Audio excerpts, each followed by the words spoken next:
Radhe Radhe friends, मैं हूँ देवी राधांश और आप देख रहे हैं मेरा आध्यात्मिक चैनल। आज हम बात करेंगे कि किस तरीके से संसार में विचरण करना चाहिए। यदि मनुष्य अपने शरीर पे, अपने मन पे, आत्मा पे कंट्रोल करता है या काबू पा लेता है तो वो परमेश्वर को प्राप्त हो जाता है। पर ये होता कैसे है, किस तरीके से हम परमेश्वर को प्राप्त कर सकते हैं, कैसे अपनी अंतरात्मा में उन्हें धारण करते हैं तो हमारा शरीर जो है वो शिथिल होना शुरू होता है, यानी हमारा जो मन है वो शांत होना शुरू होता है। आध्यात्म के विषय में जब भी आप देखेंगे, जितने भी लोग आध्यात्म में उतरते हैं उनका जो शरीर है वो धीरे धीरे करके शांत होने लगता है, मन के विचार शांत होते हैं और अपनी शक्तियाँ जो हैं, अंदरूनी शक्तियाँ, वो हमारे शरीर को मिलने लगती हैं। सोचने समझने की शक्ति, पावर हमारा बढ़ता है। तो इस तरीके के जितने भी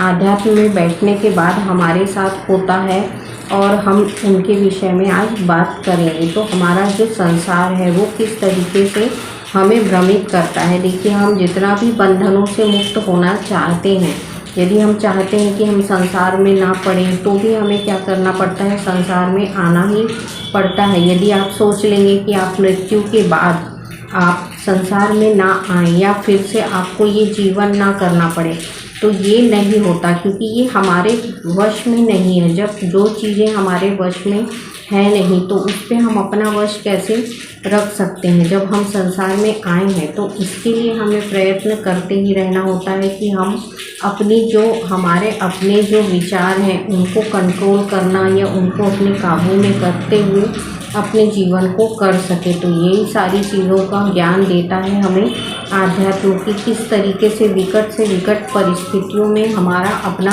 जो संयम है उसको हम अपने वश में रख सकें। जब हम संयम में रहना सीख जाते हैं तो देखिए आपका शरीर जो है वो बहुत ही शक्तिवर्धक होने लगता है। जब हमारा अपना कंसंट्रेशन पावर बढ़ जाता है, ध्यान साधना आध्यात्म में बैठ के जब हम अपने जीवन के अंधकारों से दूर होने लगते हैं, हमारा जो जीवन है वो अंधकारमय है। जब हम इसमें विचरण कर रहे हैं, भटक रहे हैं और हमें ये नहीं पता कि हमारा उद्देश्य क्या है और हमारा जो मोटिवेशन जो है हमारा, कि हमें किस तरीके से जीवन करना है, तो इन सारी चीज़ों की जानकारियाँ जो है वो आध्यात्म के द्वारा ही हमें मिलती हैं। जीवन में जब हम गुरु मानते हैं तो देखिए, यदि आध्यात्म के योग को आप धारण कर रहे हैं तो आपके जो गुरु होंगे वो, यदि आप शिव को मानते हैं तो शिव के रूप में उन्हें अपना गुरु के रूप में मानते हुए उन्हें पूजना है। आध्यात्म में हमें अपना उतरना है। तो अंतर आत्मा में शिव को जब हम धारण करते हैं तो उनके विचार, उनके जितने भी ये रहते हैं नियम, तो उनको हम जब अपने शरीर में धारण करना सीख जाते हैं, होता क्या है, जब भी हम ध्यान साधना में बैठ रहे हैं और मोटिवेशन हम अपना शरीर को देना चाहते हैं, खुद से खुद को मोटिवेट करिए कि हम किस तरीके से जीवन कर सकें, अच्छाइयों की तरफ हम किस तरीके से बढ़ सकें। जब हम रोज़ इनका प्रयत्न करते हैं, प्रयास करते हैं तो ये हमारे साथ जुड़ जाते हैं। फिर हम जब कभी गलत भी करना चाहते हैं तो ये सारी जो अंतर आत्मा की शक्तियां हैं ये हमें गलत करने से रोकती हैं। और अभी की जो जनरेशन चल रही है, जिस तरीके के अभी के जो परिवर्तन हुए हैं धरती पे, तो इन चीज़ों को आध्यात्म में जागृत करना बहुत ही ज़रूरी है। क्योंकि होता क्या है, जब हम अपने अंतर आत्मा से अपने सभी चीज़ों को काबू में करना सीखते हैं तो हमारे विचार डगमगाते नहीं हैं। और अभी जिस तरीके से सिचुएशनें चल रही हैं तो ये दुनिया जो है बहुत ही अलग तरीके से परिवर्तित हो रही है। विश्व जो है कहीं युद्ध शुरू है, कहीं कितनी त्रासदियाँ शुरू हैं, कहीं पे अलग बाढ़ आ जाती है, कहीं किसी मौसम में अकाल पड़ता है। ये सारी क्या है, कलयुग के जो प्रकोप हैं ये शुरू हो गए हैं। जब कलयुग के प्रकोप शुरू हैं तो हम अपने आप को कैसे संभाल सकते हैं, किस तरीके से अपने आप को हम रख सकते हैं अच्छाई के इसमें। तो हमें क्या करना है, अपने अंतर ध्यान में पवित्रता से अपने परमेश्वर को ध्यान करते हुए इन्हें जागृत करना है। जब आपके शरीर में ये जागृत होते हैं तो ये क्या करते हैं, आपको संसार की सारी प्रक्रियाओं के बारे में समझाते भी हैं कि जो मोह माया में हम फंसे हैं उसमें हमें नहीं फंसना है। तो हमारा जो विकल्प है, संकल्प हमारा जो है, हमारे जो विकल्प हैं वो ये होना चाहिए कि हम किस तरीके से संसार में अंधकार से दूर रहें। अंधकार यानी हमारे जो मन में चल रही कुशंकाएं हैं। कुशंकाओं का मतलब किसी के प्रति बुरे विचार, यदि किसी के लिए गंदी भावनाएं हैं, बुरे विचार हैं, तो ये कुशंकाओं को कैसे दूर किया जाए।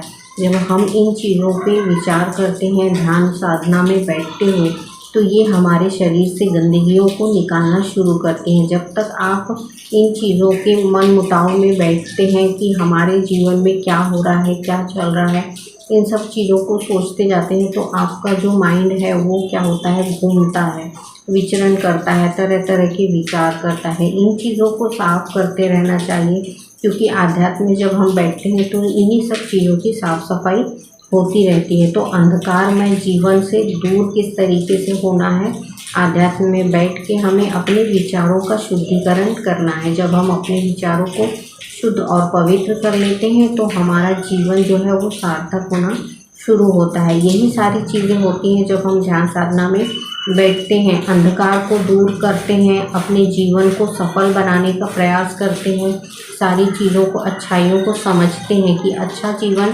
करना क्यों आवश्यक है। क्योंकि हमारा जीवन यदि बेकार है तो हमारी आने वाली पीढ़ियों का जीवन भी बेकार होना शुरू होगा, क्योंकि हम कुछ अच्छाइयाँ देके ही नहीं जाएंगे तो हमारी आने वाली पीढ़ियाँ क्या संस्कार लेंगी। इन चीज़ों को सोचते हुए हमें पहले अपने जीवन को शुद्ध, पवित्र और स्वच्छ करना चाहिए। तो आध्यात्म में बैठिए, भगवान शिव की आराधना करिए, अंधकारमय से दूर होके और अपने जीवन को एक नया उजाला देना है। तो हमें क्या करना है, सुबह ब्रह्म मुहूर्त में उठ के ध्यान साधना करना है और अपने आप को मोटिवेट करना है कि मैं अच्छे से अच्छा कर सकता हूँ, मैं बेस्ट हूँ, सबसे ज़्यादा अच्छे तरीके से जीवन करके मैं दिखा सकता हूँ। इस तरीके से अपने आप को खुद को मोटिवेट करते हुए चलिए।